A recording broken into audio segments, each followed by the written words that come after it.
আরব বসন্ত যখন হলো তখন এটি সারা পৃথিবীতে একটা নতুন ডাইমেনশন নিয়ে আসছিল। একইভাবে বাংলাদেশের যে জুলাই হলো 24শে জুলাই, সেই জুলাইয়ের একই আঙ্গিকে আজকে দেখা যাচ্ছে ভারতে গত এই কিছুদিন যাবৎ চলছে। এখানে একটা ব্যক্তি যে ব্যক্তিটি অনশন করছে তার অনশন এখনো ভাঙাতে পারে নাই, তিনি লাদাখের।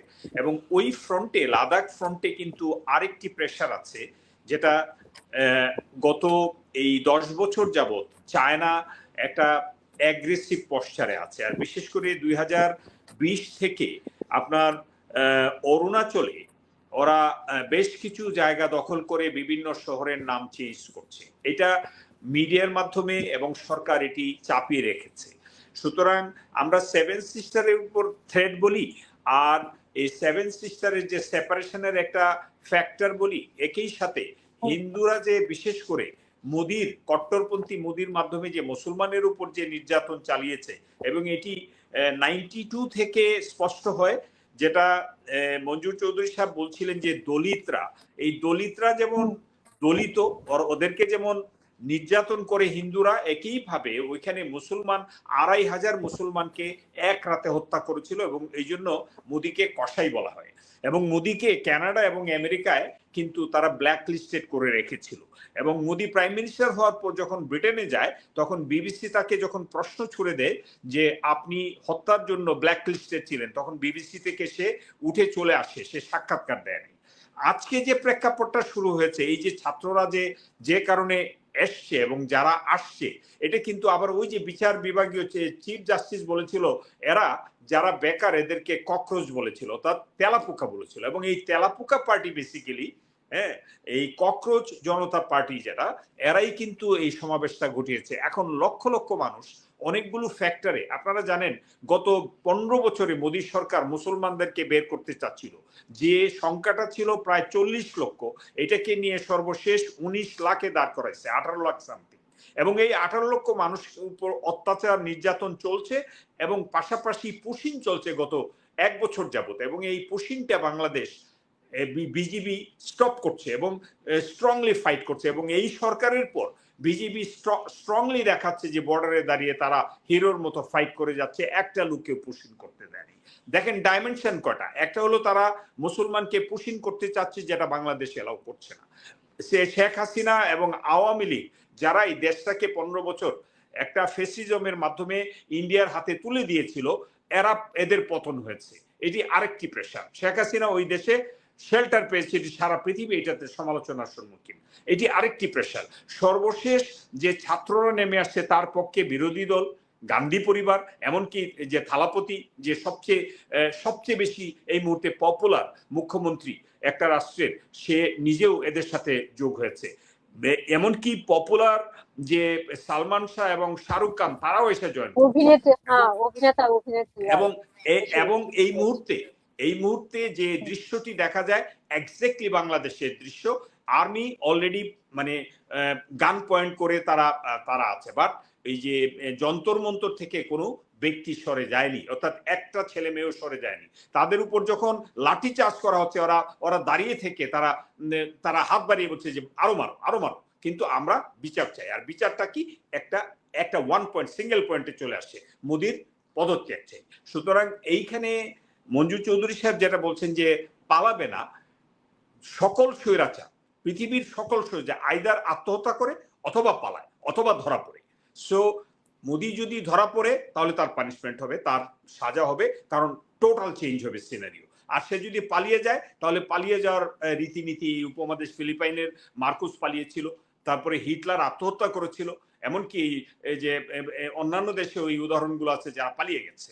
সুতরাং মোদি অলরেডি পালিয়ে গেছে পার্লামেন্ট থেকে। পার্লামেন্ট সেশন শুরু হয়েছিল, এই বর্ষাকালীন সেশন শুরু হয়েছে, এখান থেকে ভাগছে প্রথম দিনে। ওই যখন জমায়েত হয়েছে ককরোচ জনতা পার্টি, তখন তারা পালিয়ে গেছে, ব্যাকডোর দিয়ে গেছে। সুতরাং বাকিটুকু এখন তার বাড়ি ঘেরাও করা হয়েছে। সুতরাং সে যদি পালিয়ে যায়, আমি আশ্চর্যান্বিত হব না। আর যদি ধরা পড়ে, তাহলে তার বিচার হবে।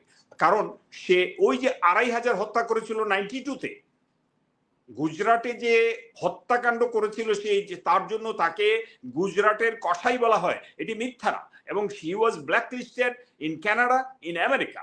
সুতরাং আজকে যে সারা দেশের বিশেষ করে মুসলিম ভাইয়েরা এবং হিন্দু ভাইয়েরা আরো ফ্রন্ট লাইনে, কারণ হিন্দুদের যে গত ঈদে যে গরু বিক্রি করতে পারে না, ওদের সারা বছরে যে গরু পালন করে প্রতিটা যে ক্ষুদ্র চাষি যারা আছে তারা এটা বিক্রি করে তাদের জীবিকা অর্জন করে। এই ঈদে যে গরু বিক্রি করতে পারে নাই, এটাও ছিল এই বিশেষ করে বিজেপির চাপিয়ে দেওয়া একটা ফরমায়েশি রায়, এবং এটা কোর্টের রায় ছিল।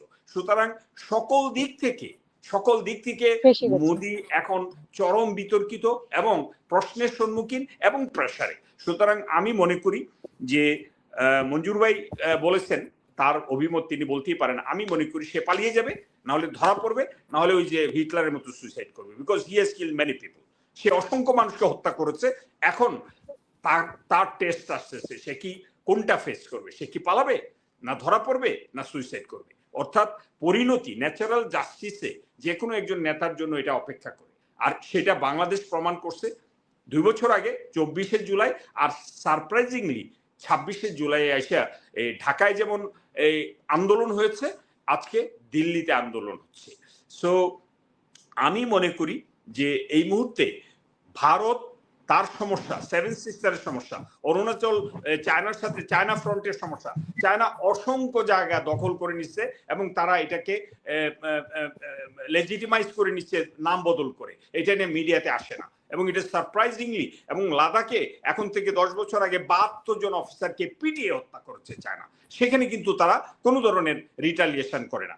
আর পাকিস্তানের বর্ডারে তারা রাইফেলটা ওখানে তাক করে না। আর আমার বর্ডারে প্রতি দুই দিনে আমার 4,400 কিলোমিটার বর্ডারে প্রতি 2 দিনে একজন করে হত্যা করে।